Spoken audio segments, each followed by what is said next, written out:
bekerja di rumah sakit penjara nih. Ini LP Cipinang.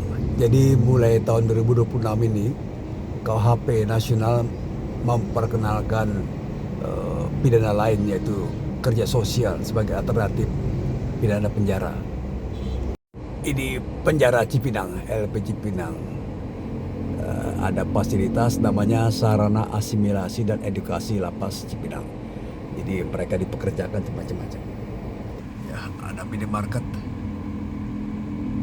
Ini mungkin salah satu model kerja sosial yang diterapkan dalam KUHP.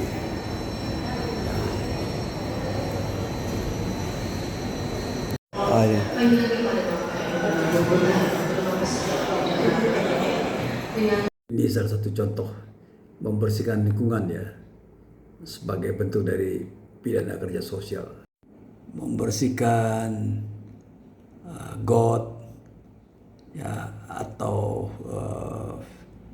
sanitasi pengairan lingkungan juga satu kerja sosial.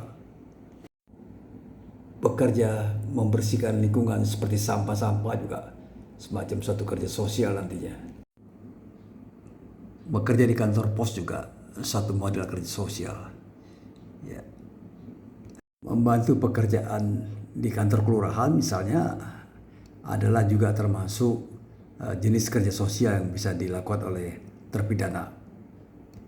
Membantu pekerjaan administrasi juga bagian dari kerja sosial. Ini juga contoh ya, contoh dari kerja sosial rumah sakit ya, ikut menunggu pasien, melayani pasien ya.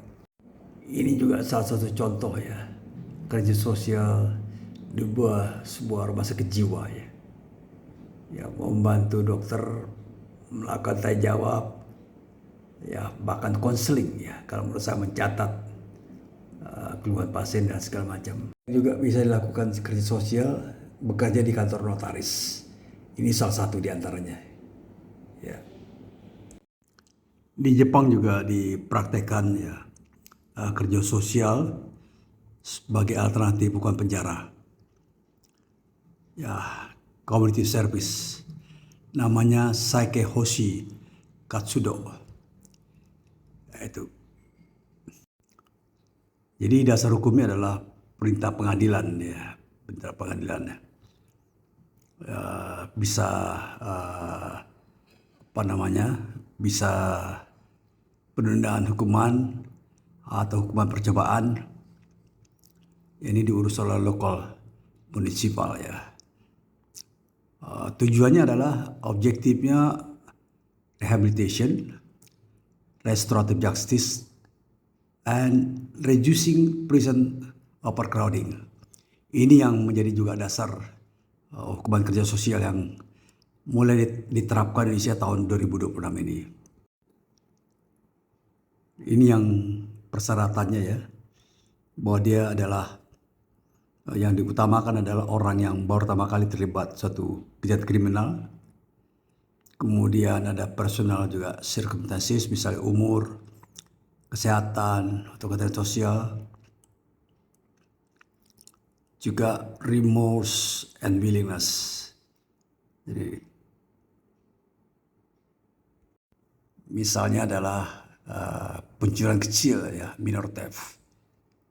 Ya, dia pertama kali dilakukan dan kurang dari 50.000 yen. Kasus kedua di dalam Osaka District adalah vandalisme. Ya, dia menyemprotkan cat ke fasilitas publik atau public property. Yang keempat adalah mabuk, ya, berkendaraan karena mabuk, tapi tidak menimbulkan kecelakaan atau accident. Contoh kasus kelima adalah environmental offense. Jadi ini pelakunya ya membuang sesuatu ya ke dalam dalam sungai atau apa juga. Ya. Ini online fraud ya. Ya, dia melakukan sesuatu berulang-ulang nih katanya.